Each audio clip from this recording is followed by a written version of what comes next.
लगातार बच्चे की मौत हो रही है कोचिंग वाले में, उसमें है कि पटना में जितना कोचिंग माफिया है, कोचिंग माफिया के लिए एक गाइडलाइन बने, एक एडवाइजरी बने, उस पर सरकार का अंकुश हो।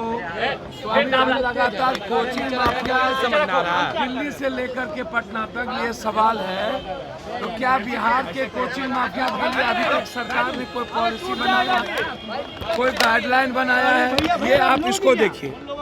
दूसरा चीज, आरक्षण के सवाल।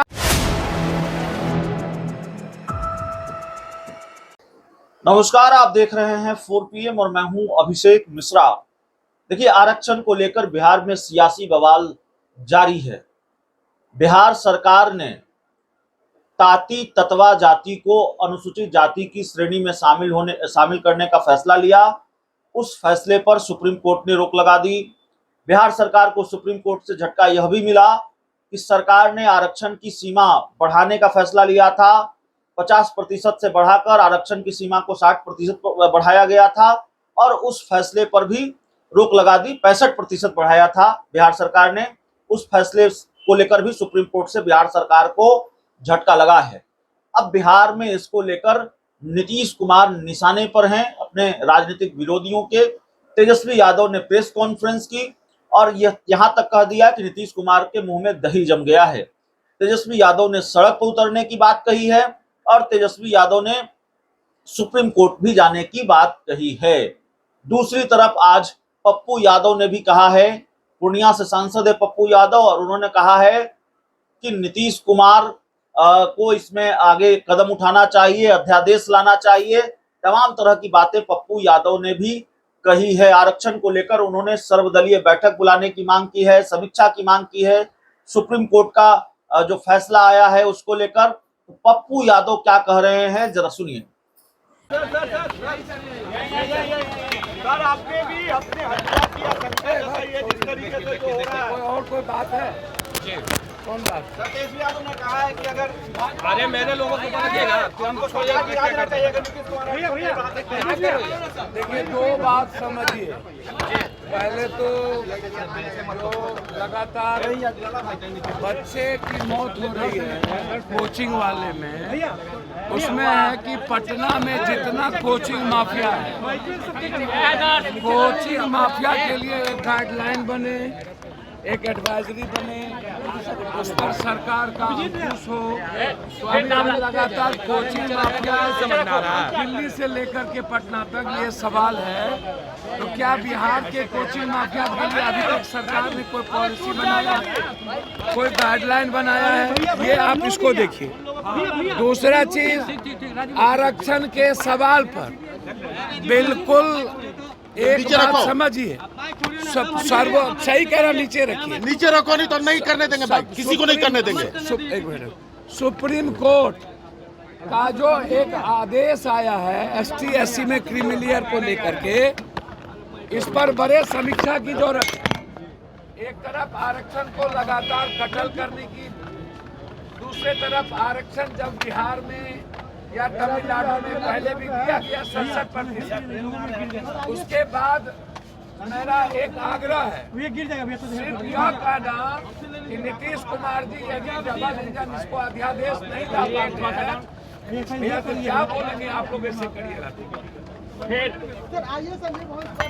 भैया, मैं क्या कह रहा हूँ सुनिए।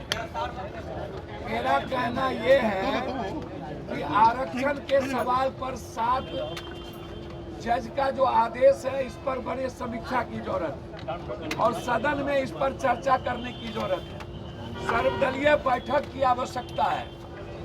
अब ST SC में जिसकी आर्थिक, सामाजिक, शैक्षणिक आज भी 1.7 से ऊपर नहीं है और वहाँ भी क्रीमिलियर की बात होगी, तो निश्चित रूप से एक समीक्षा की जरूरत है और उस पर आदेश लाने की जरूरत है। तुम्हारा आ रहा है, रखो तो। लेकिन जो बिहार ऊपर रखे रहते हो हमेशा।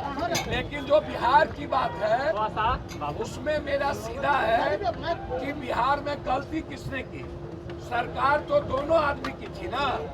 तो बिहार में आपने यदि इसको कैबिनेट के बाद डिसीजन ले करके सदन में पास करवा करके भेज दिए होते तो आज ये प्रॉब्लम क्रिएट नहीं होता। गवर्नमेंट जिसकी थी उसी ने इस प्रॉब्लम को बढ़ाया है। आज जरूरत है बिहार के 67% आरक्षण पे केंद्र सरकार को जो हाईकोर्ट और सुप्रीम कोर्ट में जाकर जो फैसले किया है उसके खिलाफ अध्यादेश लाने की।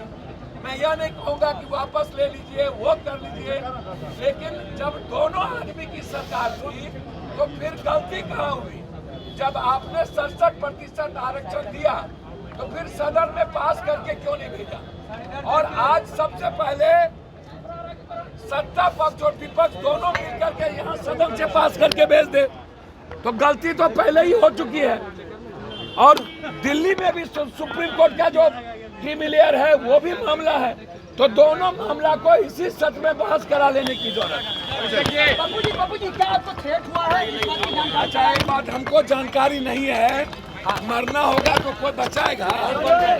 जिसको मारना होगा मारेगा, मरना होगा तो कोई बचाएगा?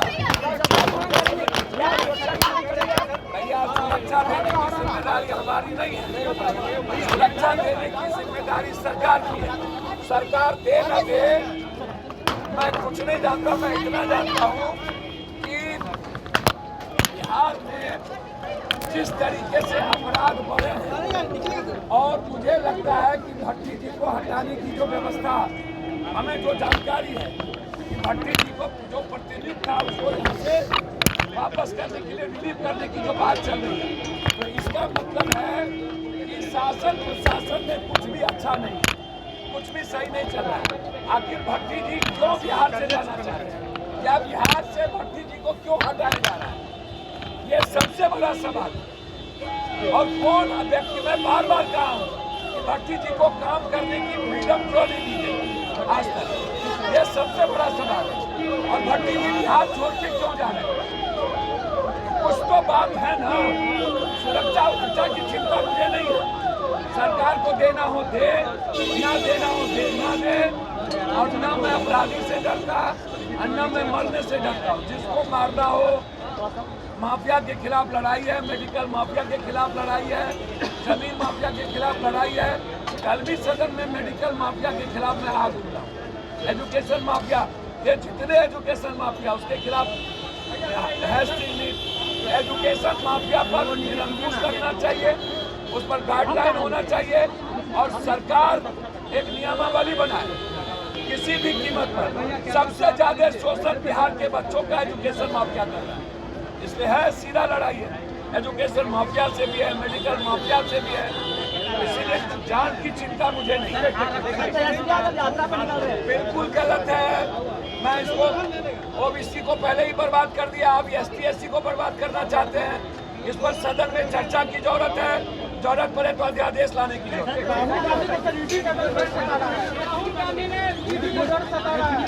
किसी को नहीं सताता है, शहादत शहीदों का परिवार है, जिसको मरने से नहीं डर है।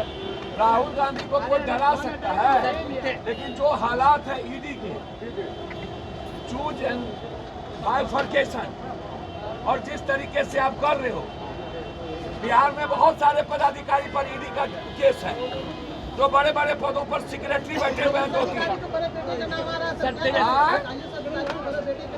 सबका नाम आ रहा है सर, जितना IAS है पटना में बैठे हुए सेक्रेटरी सब ईडी के शिकंजे पे। तेजस्वी यादव मिलने गए थे मुकेश सहनी से। अच्छा, ये कोई मैटर है?